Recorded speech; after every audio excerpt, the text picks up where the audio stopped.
from that introduction and all of that applause, I feel like everybody might know y'all. But if they don't, do us a favor and each one of you let us know who you are and what it is that you do. I'm Angie T. I host events. I'm an author, published author. Y'all clever. Period. Hey. I have a business. It's called Glow. It's Girls Learning Our Worth. Basically teaching young girls about period maintenance, hygiene, how to walk in their own voice. And there's probably some other stuff, but I can't remember. But that's enough. Yeah, that's good enough. I'm not a boy DJ. I DJ with 88.1 Monday through Friday mornings, and I teach DJ classes for elementary and high school students. And I'm an author. That's what I'm talking about. And I have a tea business. Is that it? And What's the the tea name business. of the Supernatural Nia. Woo! Yeah. I'm DJ Kelly J, 91.5, UNLV's radio station. I'm a DJ instructor at UNLV, National Director for Girls Who Brunch Tour, and author, co-author with these two ladies. Hey. Give it up for the ladies. That's what I'm talking about. All right, ladies. Same as the last panel, I'm gonna hit you with 3 or 4 questions and just tell us how it was. We want to know. You know, some of us already are authors. Some of us in the audience may want to become authors. So the first thing I want to start with is, what are some mistakes that you know you made? All of them. While publishing. What are some mistakes you know you made while publishing? Okay, I guess we can just pass this on across. One of the things I think that we jumped the gun on a lot of things. What they say, put the cart before the horse. So we knew we wanted to write a book, and so we didn't necessarily take the time to do all the steps. It was like, okay, well, we can do this, and this all at the same time and still run our businesses and still take care of our kids and still have a functioning life and everything's gonna be great. So actually not sitting down and like having a system, much like how you were speaking about like the plan. Okay, so this step we're gonna do this step we're gonna do that. It was just like, we're gonna do it all at the same time and we got this. Woo-hoo. Yeah.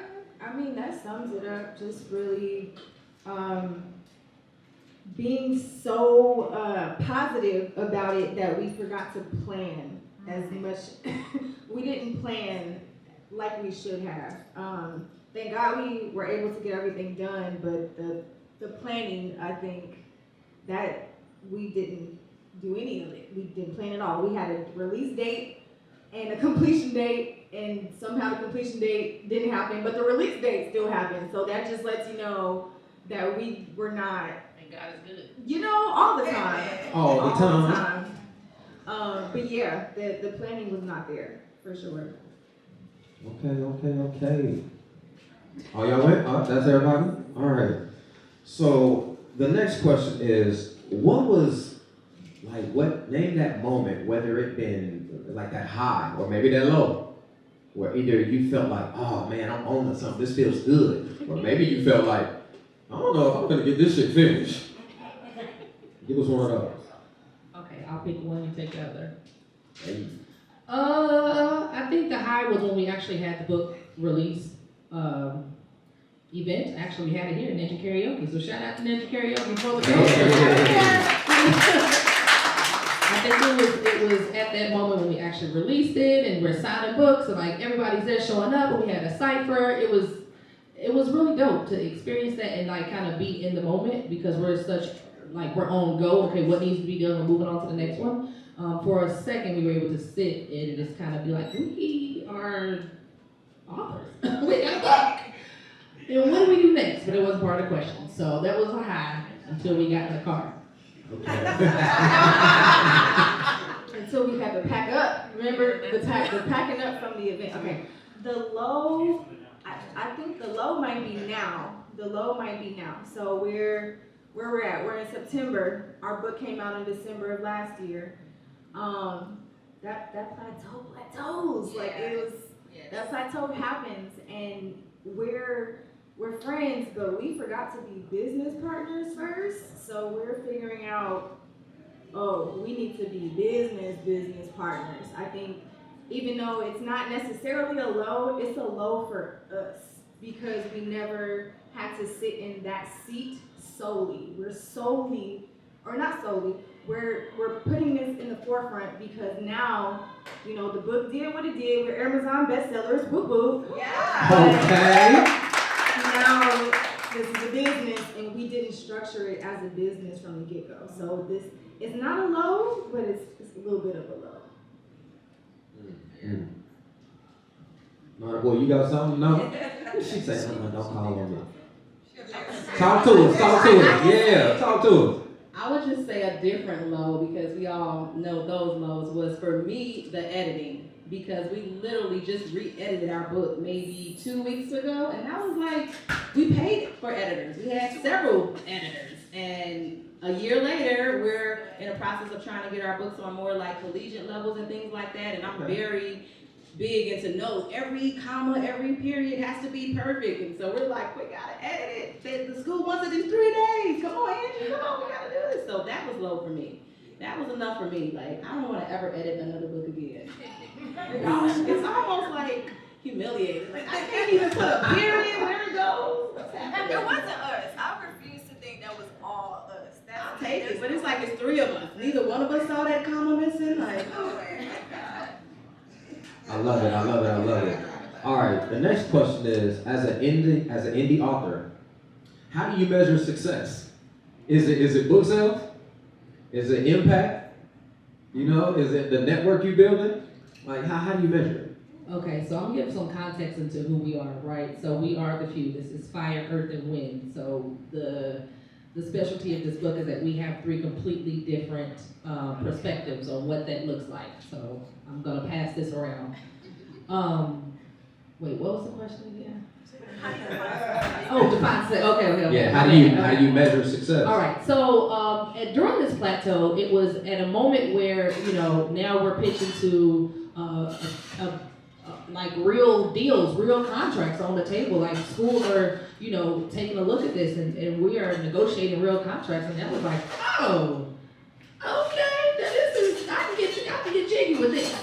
So for me, it was at that moment. Okay. Thank you.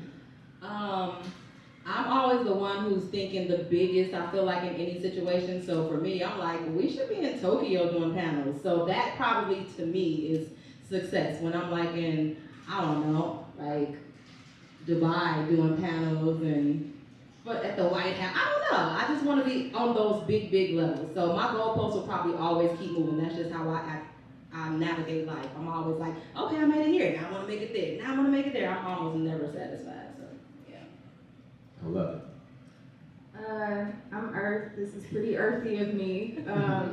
Mine is the impact. You know, if we can help one person in any room get it together, then we did our job. So that's my definition. That's always been my definition of success, is to just try to get somebody to listen. If it's 5 seconds of information that can benefit your life, then we did our job. I love it. Thank you. All right, I got one more one. I got one hot one for y'all, man. How have you ever had to defend your work? Like somebody didn't get what you was doing right, and then like how do you protect your creative voice from outside opinions? Ooh, I hate it. Okay, so the second question, I'll tackle that first. Being an MC, in order for me to come in and command rooms and do what I do, there has to be an element of I don't give a fuck. Like, you know, I am who I am, this is how I'm gonna show up, and this is what you get. So am I worried about the comments? No, because there's always gonna be it. Somebody's gonna like you, somebody's gonna hate you, somebody's gonna secretly love you, and somebody's gonna stalk your Instagram. It's just a part of it. I don't get attached to that. But as far as the work, yeah, we've had people that work with us in the past try to bully us with a cease and desist, with fake letterheads and all the things. We've had people try to make small attacks on what we're doing, and it wasn't until they saw the motion and they felt like they wanted to stop it, just do something a hater would do, but we don't let those things kind of sidetrack us. We really just keep it moving because Got to. To the left, to the right. She answered it. Yeah, that's good? You go. That was bad. To the left, to the right. Okay. Yeah. Okay. Talk to me. Can you just ask the question one more time? I just want to make sure I'm answering it correctly. Have you ever had to defend your work? Okay, And they didn't get it. absolutely. So to answer that question, absolutely. Here, and you know me, you know this. So on a personal side, like I was one of the first female DJs out here to do a lot of things. They didn't think females could do anything professionally on the entertainment side, let alone a melanated female. So yes, and even as an author, like I think this project was a passion project for us, but it was also like not to prove anybody else wrong, but to prove ourselves wrong. Like, can we do this? Like, you know, there were those conversations that happened with the three of us, and we were just kind of back and forth about whether or not we can even do this. So the doubt or the hate, not the hate, but the doubt kind of was internal sometimes, and I think we don't talk about that. Like, you know, sometimes the doubt or the hate is yourself, and that is, it's harder than it coming from anybody else. So yes, it has come externally, and yes, it has come internally. I've had issues with my own self-doubt, you know what I'm saying? But just having community, and we talk about that in the book. We shout out to AK, shout out to the community that we have here. Having a real community, not a yes person, because that's not the same. Having a real community, having people that actually care, not for what you can do for them, but for who you are to them, for who you are to the community itself. But having real community kind of gets you out of that hater, whether it's somebody else or yourself.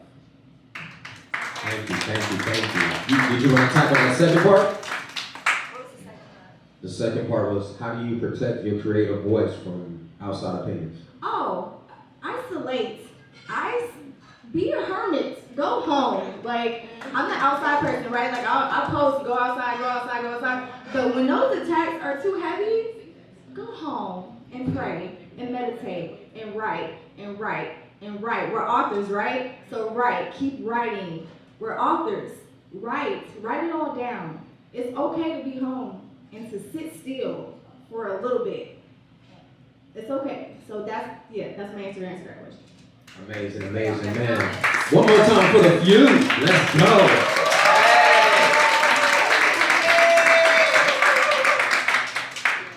All right, now, before we go, please let everybody know again where they can purchase the books. Oh, I thought there was something else. My bad. Okay, so we actually brought books with us. We're doing a buy one, get one, or you can purchase the books on Amazon, Barnes & Noble, or directly from our website at theviewfromvegas.com. And then it's also our Instagram handles as well, theviewfromvegas.com. So this is Not a Boy DJ. I'm Angie T. This is DJ Kelly J. Thank you. Oh, and analog though. My bad. You right.